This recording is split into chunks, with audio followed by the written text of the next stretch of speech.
আল্লাহ ছোট্ট একটা মেসেজ দিচ্ছে, বান্দা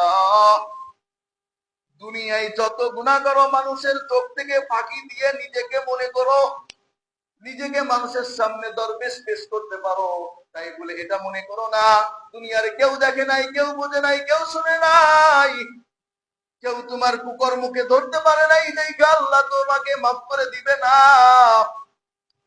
এটা চলবে না। তুমি গুনাহগার, তোমার ফ্যামিলি বোঝে নাই, তুমি গুনাহগার, তোমার স্ত্রী বোঝে নাই, তুমি গুনাহগার, তোমার সমাজের মানুষ তোমাকে বোঝে নাই। এই জন্যই আল্লাহ যে তোমাকে ছেড়ে দিবে আল্লাহ বোঝে নাই, ব্যাপারটা এমন না, ঠিক কিনা?